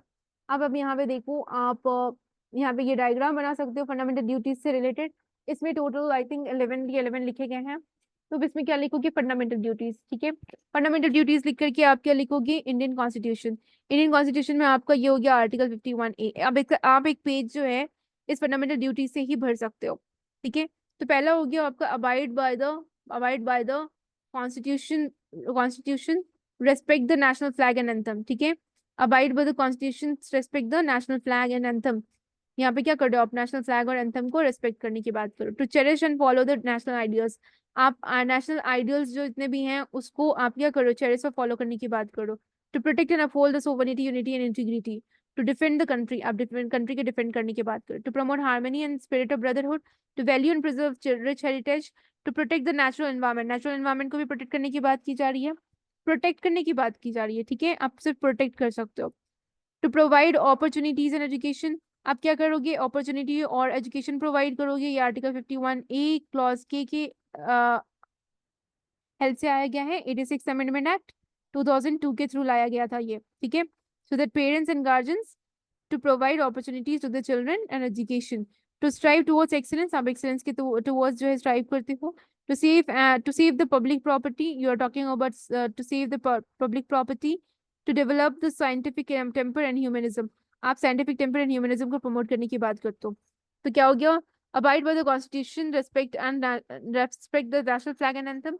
To cherish and follow the national ideals, to protect and uphold the sovereignty, unity, and integrity, to defend the country, to promote harmony and spirit of brotherhood, to value and preserve rich heritage culture, to protect the natural environment, to develop the scientific temper and humanism, to save the public property, to strive towards excellence, and last one is to provide opportunities and education. Abide by the Constitution, respect the national flag and anthem, to cherish, follow the national ideals, protect and uphold the sovereignty, unity, and integrity, to defend the country, to promote harmony and spirit of brotherhood, to value and preserve rich heritage culture, to protect the natural environment, to develop the scientific temper and humanism, to save the public property, to strive towards excellence, to provide opportunities and education. So this is all about Article 51A. Okay. Now, इसके conclusion में आप क्या दोगे? अगर आपको बड़ा conclusion नहीं देना है तो मैं ये छोटा दे देती हूँ। ठीक है, if somebody wants to read, you can read also. Like this enumerates fundamental duties that citizens are encouraged to uphold the greater good of the nation. ठीक है, आप nation की greater good के बारे में बात करो, and society. These duties to non-justiciable, though non-justiciable, हालांकि ये non-justiciable है, aim to foster a sense of responsibility, फिर भी sense of responsibility foster करने की बात करती है, patriotism and social consciousness among individuals. They reflect a commitment to principles such as upholding the constitution, promoting harmony, preserving cultural heritage, striving for excellence in all endeavors. While these duties are not enforceable by the law in the same way, non-justiciable, they serve as a guiding principles for the citizens to contribute positively to the development and well-being of India. Educational institutions play a pivotal role in instilling awareness and understanding of these duties among students, thereby nurturing future citizens who are conscientious and socially responsible. Next conclusion, you can also write that in short, that according to 51A of the Indian Constitution, it outlines the fundamental duties of citizens. It is a non-justiciable. For that, we cannot enforce it through the law, not enforceable through the court of law, encouraging them to uphold principles like respecting the constitution, promoting harmony, preserving rich heritage culture, striving for excellence. While not legally enforceable, these duties aim to foster patriotism, social responsibility among citizens, contributing to national unity and progress. Education institutions play a crucial role in educating citizens about these duties and aiming to instill values and that promotes a consciousness and engaged citizenry. ठीक है, article 51 ये हो गया। Now 30 की बात करते हैं। I know video थोड़ा लंबा जा रहा है but I can not help it, क्योंकि ये सारे आर्टिकल्स इंपॉर्टेंट है। आर्टिकल 30 में राइट ऑफ माइनॉरिटीज की बात करते हैं, to establish and administer education institutions. तो right of minorities to establish and administer education institutions. 30 of Indian Constitution grants religious and linguistic minorities the right to establish and administer education institutions of their choice. Establish and administer education institution of their choice. The article aims to protect cultural and educational rights of minorities. So Article 29 and 30 is all related to minorities. 30 is related to right of minorities to establish and administer education institutions. What are the objectives? So in objectives, you could write that to preserve the cultural and educational rights of religious and linguistic minorities. So you're talking about preserving the cultural and educational rights of religious and linguistic minorities to ensure minorities can impact or to ensure that the minorities can impart education in their own language and maintain their culture, to protect minority institutions from arbitrary state actions. So you are trying to protect minorities institutions from arbitrary state actions that we have already seen in earlier article, to promote diversity and inclusion in the education system. So आप क्या कर रहे हो, diversity को promote करने की बात कर रहे हो and inclusion की बात कर रहे हो minorities की किसमें, education systems में, ठीक है। features में आप क्या लिखोगे?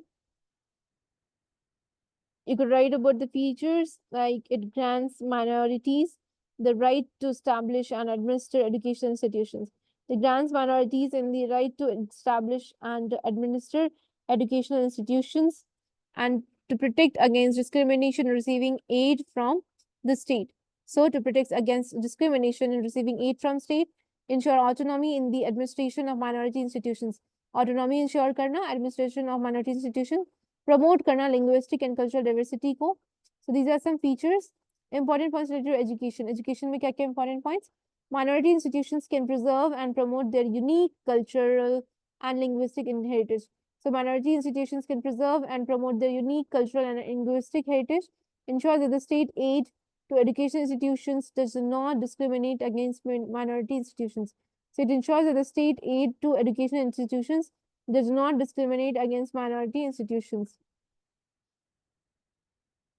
Next thing is, minority institutions have the right to frame their own admission procedures. जितने minority institutions हैं, they have their own right to frame their own administrative procedures subject to reasonable regulations. It provides protection against arbitrary government interference in the administration of minority institutions. It encourages educational diversity by allowing minority communities to contribute to the educational landscape. Now, emphasis example of use in education. So, a Christian community establishes a college. ठीक है, एक Christian community क्या कर रही है, वो college establish कर रही है with its own administration and curriculum. तो Christian schools colleges क्या करते हैं, अपनी curriculum लेके आते हैं, autonomous होते हैं generally, ठीक है। Linguistic minority setting up a school. So linguistic minorities जो होते हैं, जो language के basis पे schools होते हैं, वो अपने schools को set up करते हैं. The teachers in its native language, उनके जो teachers होते हैं, उनकी native language से belong करते हैं. Now number 3 is government ensuring non-discriminatory grants to minority run education institutions. Now 4 is judicial protection of minority institutions. So judicial protection provide कर रहे हो आप किसको, minority institutions को, right to manage their internal affairs. तो यहाँ पे क्या कर रहे हो आप, judicial protection provide कर रहे हो minority institutions को, and you're promoting right to manage their internal affairs. Now article 30 में amendments में क्या होगा कि as such article 30 has not undergone significant amendments, but its core provisions remain as originally framed to protect the rights of minorities. So इसका जो main aim था कि to protect their the rights of minorities, but amendments में ऐसा कुछ नहीं आया है. Judgment और policies में देखा जाए तो Saint Stephen's College versus University of Delhi, तो दिल्ली यूनिवर्सिटी और सेंट स्टीफेन कॉलेज है, इन दोनों के बीच में 1992 में देखा गया. The supreme court upheld the right of minority institutions to have their own admission procedure while that ensuring that the broader principles of fairness and transparency as are maintained. तो जो broader principle है आपके transparency का, ठीक है, तो उसको आपको क्या करना है, मेंटेन करना है. Okay, so the broader principles of fairness and transparency are maintained. Now TMA Pal Foundation versus State of Karnataka 2002. So TMA Pai Foundation versus State of Karnataka 2002. Supreme Court ruled that the minority education institutions have the right to admit students of their choice, but also emphasized that the admission process should be transparent and not compromise merit to a great extent. Implementation की बात करते हैं. Minority education institutions are granted autonomy. जितने भी minority education institutions हैं उनको autonomy grant की गई है in their administration and management. So minority education institutions are granted autonomy in their admission and management. ये implementation में. State policies ensures non-discrimination in providing aid to minority institutions. तो state policies जो है वो non-discrimination ensure करती है in providing aid to minority institutions. Judicial interventions जो है वो to protect the right of minorities institutions against arbitrary state actions. So judicial interventions protects the rights of minorities institutions against arbitrary state action. आप इसमें diagram क्या बना सकते हो, rights of minority to establish and administer education institution. जो right of minorities है to establish and administer education institutions, यहाँ पे क्या है, grants religious and linguistic minorities. आप क्या ग्रांट कर रहे हो, रिलीजियस और लिंग्विस्टिक माइनॉरिटीज ग्रांट कर रहे हो. The right to establish education institution, it ensures autonomy in administration. आप क्या इंश्योर करवा रहे हो, autonomy in administration. Protects cultural and educational rights, तो यहाँ पे एजुकेशनल और कल्चरल राइट्स को प्रोटेक्ट करने की बात की जा रही है. Right of minorities to establish and register education institutions. Now next is, उसी में आप लिखोगे prohibits discrimination in receiving state aid. जितने भी state aid provide किए जा रहे हैं उसमें discrimination नहीं होगा, उसको prohibit किया जाएगा. Allows minorities to frame their own admission procedures. So prohibits discrimination in receiving state aid and allows minorities to frame their own admission procedures. Prohibits judicial protection against arbitrary government interference. यहाँ पे क्या हो रहा है, it prohibits judicial protection against arbitrary government interference, promotes diversity and inclusion in education. यहाँ क्या promote की जा रही है, promotes diversity and inclusion in education. तो यहाँ पे promote की जा रही है diversity को और उनकी inclusion in education. ठीक है, this is about article 30. अब इसमें आप conclusion लिखो और आपका 30 खत्म हो जाएगा. तो conclusion में क्या दोगी, that article 30 of Indian Constitution, right, safeguards the rights of religious and linguistic minorities. तो ये क्या करती है, safeguard करती है rights of religious and linguistic minorities को to establish and administer their own education institutions, ताकि वो establish कर सके और administer कर सके अपने education institutions को. The provisions aim to preserve cultural and linguistic diversity. तो इसका provision क्या है, aim क्या है, to preserve cultural and linguistic diversity while ensuring these institutions receive fair treatment in terms of state aid. ठीक है, जब state provide कर रही funding उसके terms में fair treatment हो. By providing autonomy and protection from arbitrary interference, Article 30 promotes an inclusive and diverse educational environment, enriching the India's multicultural fabric. इसमें क्या enrich कर रही है, इंडिया के multicultural fabric को enrich करा जा रहा है. Though the key judicial rulings and rights enshrined in Article 30, जितने भी की जुडिशियल रूलिंग्स हैं या राइट्स हैं जो इंश्राइन किए गए आर्टिकल 30 के द्वारा, have been upheld and clarified, reinforce the autonomy and protection of minorities education institutions. So this is about article 30. Now let me show you how to write it in your copy. I thought that article 13 is also there, so I've written article 13 also, but article 13 जो hand written मैंने लिखा है उसको देख के आपको ये पता चलेगा कि एग्जामिनेशन में जितने भी मैंने आपको अभी पढ़ाए हैं वो कैसे लिखने हैं. ठीक है, अब देखो article 13 of the Indian Constitution ensure that law in force in India before the commencement of the Constitution which is inconsistent with the provisions of fundamental rights shall be void to the extent that the inconsistency. It also mandates that the state shall not make any law that takes away or abridge the rights conferred by Article 3 fundamental rights of Part 3 of Indian Constitution, any law made in contravention of this mandate shall be void. अब यहाँ पे objectives लिख लिया, features लिखा 4 point, ठीक है। आपने फिर पॉइंट्स रिलेटेड टू एजुकेशन लिखा ऐसे 4 पॉइंट करके, फिर अंडरलाइन भी किया जो जो इंपॉर्टेंट लगा आपको, ठीक है। फिर आपने एग्जाम्पल्स दिया एजुकेशन से रिलेटेड, उसमें भी अगर आपको लग रहा है तो उसमें अंडरलाइन मार सकते हो। फिर जजमेंट लिख करके आया, जजमेंट लिखा, जजमेंट को लिख के अंडरलाइन मारा, फिर जजमेंट के बारे में एक लाइन लिख दिए, ठीक है। फिर इम्प्लीमेंटेशन को लिख दिया। अब वो जो मैंने चार्ट बताया था एक कि हाँ आर्टिकल 13 लिख करके 14 लिख के आप चार्ट बना सकते हो, वो भी कर सकते हो। फिर उसके बाद कंक्लूड कर दो, आपका आंसर हो जाएगा, ठीक है। So this is all about article 14, 15, 16 and 51A+30, ठीक है। अब कंकरेंट स्टेटस ऑफ एजुकेशन करती हूँ, इससे आपका यूनिट नंबर 1 खत्म हो जाएगा। आई नो वीडियो थोड़ा लंबा है but still I can not help, तो मैं सोच रही थी कि पार्ट 1 और पार्ट 2 करके मैं यूनिट 1 को खत्म करा दूँ। कंकरेंट स्टेटस ऑफ एजुकेशन में क्या लिखोगे? In India, concurrent status of education as enshrined in constitution reflect the intricate balance of legislative powers between central and state government, ठीक है। intricate balance है legislative powers के बीच में और central and state government के बीच में।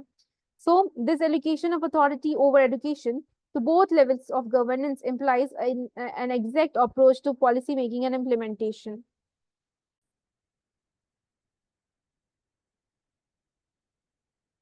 ठीक है, तो कंकरेंट स्टेटस मैंने ऑलरेडी शॉर्ट नोट्स में भी करा रखा है बट ये लॉन्ग आंसर के लिए है। In India is enshrined in the constitution, reflects the intricate balance of legislative powers between central and state government. Allocation of authority over education to both the levels of governance implies an exact approach to policy making and implementation. अगर आपको इसके explanation देखना है तो आप short notes वाला video देख सकते हो, मैंने वहां पे थोड़ा एक्सप्लेन किया है। यहाँ पे मैं बस डिक्टेट करूंगी आंसर को कि आपको 16 मार्केट में कैसे लिखना है, ठीक है। पहले आप थोड़ा सा वो लिख लो, फिर उसके बाद देखो। In India education is listed under concurrent list, ठीक है। एजुकेशन कहाँ लिस्ट है? कंकरेंट लिस्ट के अंदर है, जिसमें कि स्टेट और सेंटर दोनों का पावर होता है। This means that both the central and government and state government have the authority और have the power to make laws and policies regarding education. कैसे वर्क करता है ये? It works as shared responsibility, coordination. Shared responsibility में कैसे हो रहा है? बिटवीन सेंट्रल दे concurrent status of education shared between central and state government which can create laws, regulations and policies related to education, ठीक है। coordination कैसे? 1 number में policies by central government often set a framework और guidelines। जब central government कोई भी policy बनाती है तो ये एक framework और guidelines की तरह जो है often set किया जाता है। और जब state बनाती है कुछ तो states have the flexibility to implement and adapt them as per their specific needs। तो specific needs से according जो है वो इम्प्लीमेंट और अडेप्ट करती है। अब एग्जाम्पल में क्या दोगे आप? एग्जाम्पल में तो टेक्स्ट बुक पॉलिसीज, ठीक है। जो टेक्स्ट बुक पॉलिसीज है आपकी वो कैसे होती है? Central government can decide general curriculum standard for subjects like maths and science. तो ये जो ट्रेडिशनल सब्जेक्ट्स होते हैं आपके मैथ्स और साइंस, इसमें सेंट्रल गवर्नमेंट जो है वो डिसाइड करती है curriculum standards for the subjects, ठीक है। स्टेट का अडेप्टेशन क्या होता है? State adaptation, state government can then decide the exact text books that will be used in its schools providing that they align with the central standards। अब central ने तो इस अब लगा दिया कि ठीक है जनरल करिकुलम स्टैंडर्ड होगा मैथ साइंस का। स्टेट जब अडेप्ट करेगी तो वो अपनी नेटिव लैंग्वेज के थ्रू अडेप्ट करेगी या फिर वो सब कुछ देख करके स्पेसिफिकली अडेप्ट करेगी। तो state can then decide the exact text books. Bihar board के अलग होते हैं, सीबीएसई बोर्ड के अलग होते हैं, महाराष्ट्र बोर्ड के अलग होते हैं, उड़िया के अलग होते हैं। तो there different states having different curriculum that will be used in schools provided that they align with the central standards। Now let's come to the provisions of education placed in the concurrent list of Indian education। तो provisions क्या है आपका? shared authority, flexibility, coordination। shared authority to recognize the diverse educational needs prevalent across different states in the country। तो shared authority to the recognition of diverse educational needs, जितने भी diverse educational needs है उनकी recognition prevalent across different states in the country। flexibility कैसे है? Flexibility इन addressing diverse educational needs. आप flexible हो ताकि आप जितने भी डिफरेंट एजुकेशनल नीड्स है सबको आप जो एड्रेस करो across states while ensuring a national framework. आप नेशनल फ्रेमवर्क को ध्यान में रखते हुए सबको जो है अक्रॉस स्टेट्स आप उसको ध्यान में रखो।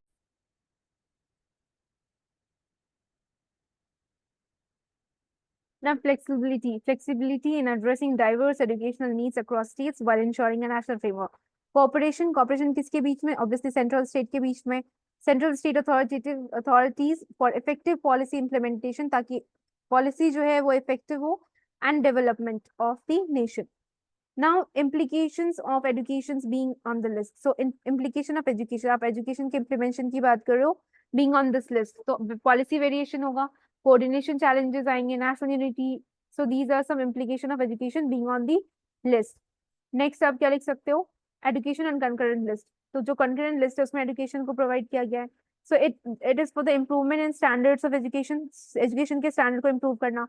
Education for emotional integration. आप एजुकेशन में क्या कर रहे हो? इमोशनल इंटीग्रेशन लेके आ रहे हो. So education for emotional integration. ना फॉर क्रिएटिंग इक्वालिटेरियन सोसाइटी. आप जो है इक्वालिटेरियन सोसाइटी को क्रिएट करने की बात कर रहे हो by adding education and concurrent list. Quality leadership लेके आ रहे हो from central government. So quality leadership from central government for better discipline. This is about education on concurrent list. Now, you could also write about priorities of educational development in India and current status of education. तो priorities क्या होगा आपका educational development का? आप ऐसे नहीं लिखना, educational development पूरा लिखना, ठीक है? So priorities of educational development in India and current status of education. आपको क्या priority set करना है? Equitable access provide करना है, inclusive growth provide करना है, curriculum development and standardization of education, ठीक है? Curriculum development and standardization of education. Equitable access and inclusive growth to all the citizens of India, teacher training and professional development, technological integration in school curriculum, assessment reforms during classes or education institutions, vocational education and skill development for the better opportunities of employment, etc. ठीक है. Next is related to priorities of education development and concurrent status of education. अब क्या करना है? मैंने यहाँ पे point लिखा 6. अब मैं इसको एक्सप्लेन कर दूंगी just to increase my answer. So equitable access and inclusion में harmonious collaborations between center and state government, equitable access and infrastructure development, strategic resource allocations for marginalized communities and remote areas. Now next is curriculum development and standardization. So curriculum development and standardization में क्या हो रहा है? It is set up by national framework, state adapt curricular to local needs, respects cultural and regional disparities, technological integration कर रहे हो आप, utilizing digital tools to enhance teaching methods, improve personalized learning and bridge the digital gap. So अभी के time में आपको teaching के field में टेक्नोलॉजी को इंटीग्रेट करने से बहुत ज्यादा हेल्प मिलता है. Vocationalization of education. So vocational education and skill development, you're providing practical skills, you're integrating practical skills in your education system to be academically proficient and ready for various professions. So जितना आप लिखोगे उसके बाद फिर आप क्या provide करोगे कि जो ये कंकरेंट स्टेटस है ये सर्व करती है एज ए कैटलिस्ट, ठीक है, for a holistic and inclusive educational development journey. तो जो एजुकेशन है जो कंकरेंट लिस्ट में मेंशन है, it serves as a catalyst for a holistic and inclusive educational development journey. So obviously we are creating education as an holistic development and inclusive education development. So it ensures that the nation's youth is equipped with the skills. जो nation है, इस nation की जितने भी youth है, they're equipped with the skills and knowledge which is necessary for a dynamic future. Now आप यहाँ पे एक छोटा सा डायग्राम बना दो just to give you answer. Obviously हमें फ्लो चार्ट तो बनाना ही है, दैट्स व्हाई मैंने ये एक फ्लो चार्ट बनाया है जिसमें हम इंपॉर्टेंट पॉइंट्स पे लिखेंगे, ठीक है. तो education in concurrent list and it's implications. तो जो कंकरेंट लिस्ट में एजुकेशन है उसकी इम्प्लीकेशंस क्या है? A uniformity in education policies. Education policy में यूनिफॉर्मिटी लेके आओ, improvement in standards, education for emotional integrations, for better discipline, proper and better utilization of funds, quality leadership from central government, better implementations of educational policies for creating equalitarian policies. First, a uniformity in education policies. Second, improvement in standards of education, education for emotional integrations, for better disciplines, proper and better utilization of funds, quality leadership from central government, better implementation of education policies for creating equalitarian policies. So this is all about education in concurrent lists and its implications. ठीक है, तो ये दोनों इसमें आएगा implications of concurrent list. इसमें आप conclusion देखिए, आप कंक्लूड कर दोगे that in conclusion concurrent status of education in India placed with the concurrent list of the Indian Constitution. ठीक है, concurrent status जो है education of India का वो concurrent list में है, that is state and central government both take care of education under concurrent list. तो concurrent list जो है वो state के अंदर भी है, center के अंदर भी है. The provisions allow for shared authorities, flexibility, and cooperation, emphasizing the importance of tailoring educational policies according to the needs of local people also, while maintaining a national foundation, understanding the grasp of the concurrent status. When you understand what is the foundation of concurrent status, what is the grasp of this concurrent status, it becomes supreme for the informed policy making and effective implementation of the education curriculum or system. So this is all about concurrent status of education. ये भी आप 16 marker में इतना लंबा करके लिख सकते हो, इजी था, ठीक है. So that's it all for today. Unit 1 Contemporary India and Education का खत्म हो गया है. I have mentioned all these 4 topics. इसमें से अगर आप आर्टिकल अच्छे से कर लेते हो and अगर आप RT Act भी कर लो और marginalization भी कर लो, तो you would get one of the questions from this. Concurrent status तो short notes में भी आ सकता है, long answer में भी आ सकता है. We'll come with the unit number 2 for the next video. So till then, stay updated. Thank you so much.